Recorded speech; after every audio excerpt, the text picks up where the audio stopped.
मालेगांव मौलाना अबुल कलाम आज़ाद डामर रोड का काम शुरू।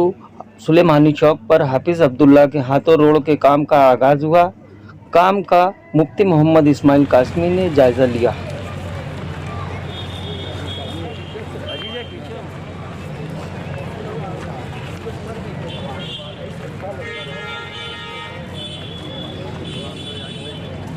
ये बेटा गरम हो